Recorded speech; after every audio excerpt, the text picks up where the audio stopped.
أنا العبد الذي كسب الذنوب وصدته الأماني أن يتوب. أنا العبد الذي أضحى حزينا على زلاته قلقا كئيبا.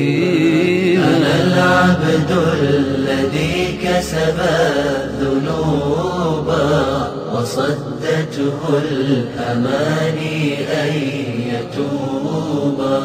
أنا العبد الذي Allah Peygamber Aleyhisselam bildirgen ki yani şunda insanlar baki ularning qiyomat kuni amallari dunyoda qilgan amallari tihamatiga shunda ko'p amal qilgan, jiq amal qilgan shunda insonlar keldi qiyomat kuni.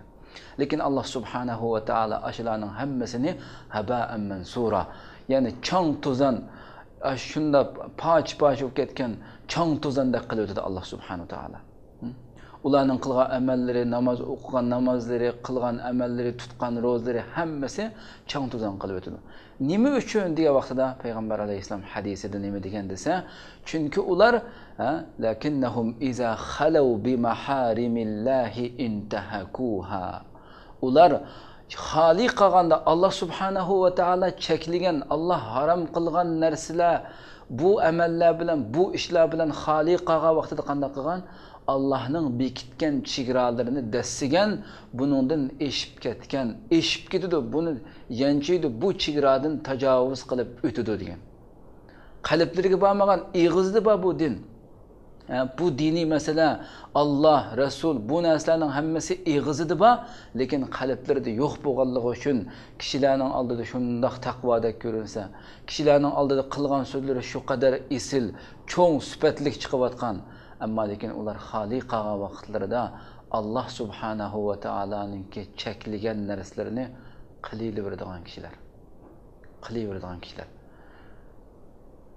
Chunki ular qanchalik ana shu qiyomat kuni shunchalik ko'p amal bilan kasmi hammasini haba'an mansura qilib o'tishi, hech bir ixlos yo'q ularda faqat. Ixlos bo'lmoq, chunki Allah subhanahu va taolo har qanday bir amalni ixlos tepilmasa o amalda, ya'ni Allah subhanahu va taolaning rizoligi ko'zlanmasa va u amal to'g'ri bo'lmasa, ya'ni Rasululloh sallallohu alayhi va sallamning shariati, sunnatiga muvofiq kelgan shaklda bo'lmasa, hech bir amal Allah subhanahu va taolaning dargohida qabul qilinmaydi. كسب الذنوب وصدته الأماني أن يتوب. أنا العبد الذي أضحى